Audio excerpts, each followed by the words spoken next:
crime series, since you guys love these kind of videos. Today's story will be about a 10 years old serial killer. This story was written by Danny Hendricks, so shout out to Danny. This serial killer's name is Mary Bell. And Mary Bell had a rough start to life, just like many killers. She was born on May 26, 1957, to a very absent teen mother. Her mom was a known prostitute who very much did not want a child, and due to the nature of the mom's work, it's not known who Mary's biological father was. Mary did have a stepfather who more than likely tried to kill her. There were several accounts of quote-unquote accidents carried out by the stepfather, Billy Bell. Billy was a seasoned criminal who had been arrested for many crimes, but later sentenced for armed robbery. When she was very young, Mary had, quote-unquote, accidentally consumed a bunch of sleeping pills which made her very sick and fell out of a window. It was reported that Mary had sustained serious brain damage due to the fall. And if that was not bad enough, Mary was forced to partake in sexual acts by her mother with strange men. Damn, bro. It was very clear that Mary's mom and stepdad did not want her. Mary's aunt reported that she had seen the mother trying to give Mary up for adoption when she was young. And to make things worse, when Mary was 5 years old, her friend was run over by a bus and killed. God damn, that's a rough childhood, dude. So, due to the nature of her childhood, it's not surprising that Mary began rather strange and withdrawn kid. There were few warning signs that Mary might hurt another child.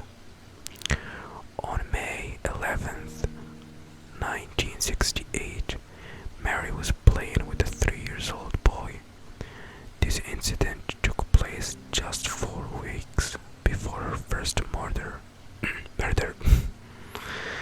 The little boy had somehow fallen off a shelter and sustained minor injuries, and the parents believed Mary was innocent at the time and assumed what happened was an accident.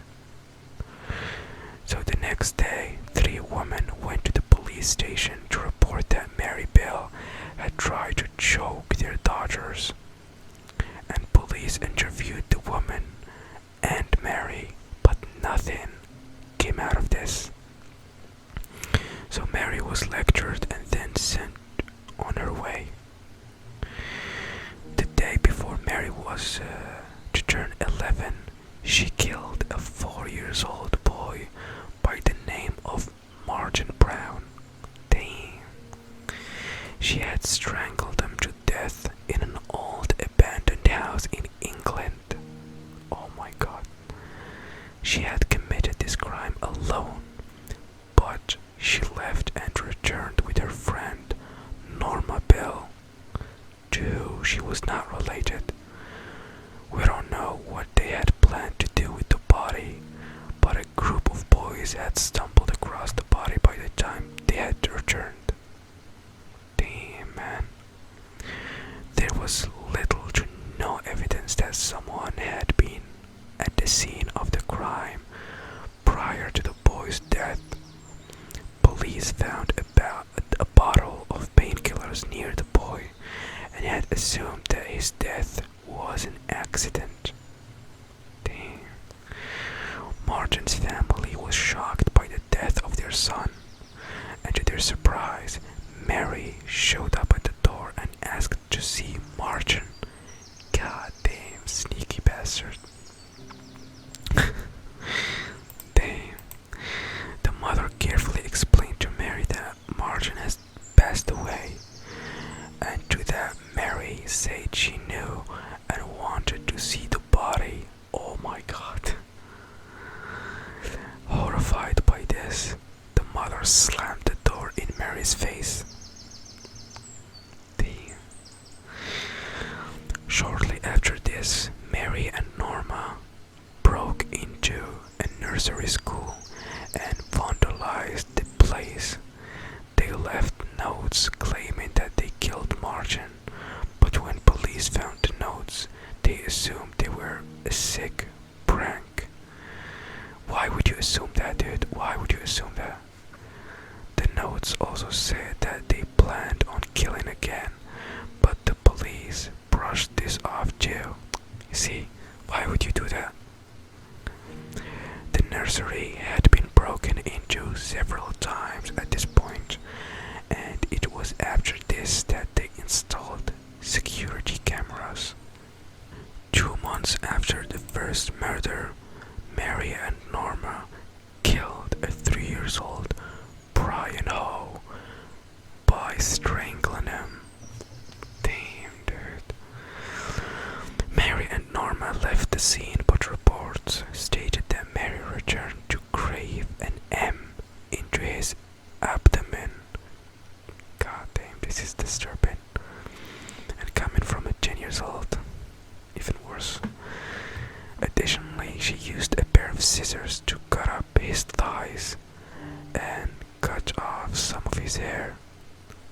Oh my god. And mutilate his genitalia. This little bitch is a psycho. Both Mary and Norma did a poor job of hiding their interest in the boy's death. Mary and Norma offered to help Brian's sister look for him, and Mary even pointed the sister towards where the body was left. It was reported that Mary was seen outside of Brian's house on the day of his funeral, laughing and rubbing her hands together at the sight of his coffin. She's a psycho, dude.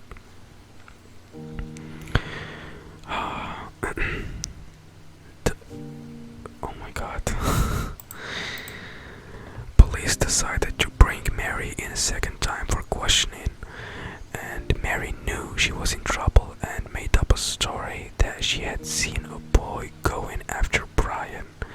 She even claimed that this boy had a pair of scissors. This was a big mistake on her part because police had not released information to the public that someone had used scissors to mutilate the body. Oh shit. I mean, she's 10, she's stupid. It was long after that both girls knew they had been caught. Norma claimed that Mary killed the boy, and Mary claimed that Norma was the one who strangled him. Both girls were charged and their trial was approaching. In the end, only Mary was found guilty, and Mary was charged with manslaughter instead of first-degree murder because a psychiatrist convinced the jury that Mary was mentally unsound and showed signs of being a psychopath. Therefore, she would not be able to take full responsibility for her actions. Norma was seen as an unwilling accomplice, and they let her leave. Mary spent time in several facilities and had even escaped from one of them. Damn, this little bitch is crazy. Despite this, she was released in 1980 at the age of 23. Mary Bell was granted anonymity and had her name changed. She went on to have a daughter and then was reportedly made a grandmother in January of 2009. The current situation of body is unknown. I mean, she's probably dead at this point, but crazy, dude, crazy. That's an insane story. But yeah, shout out to Danny Hendricks for writing this story. You will find the link in the description. I hope you guys enjoyed this video, and thank you so much for your support.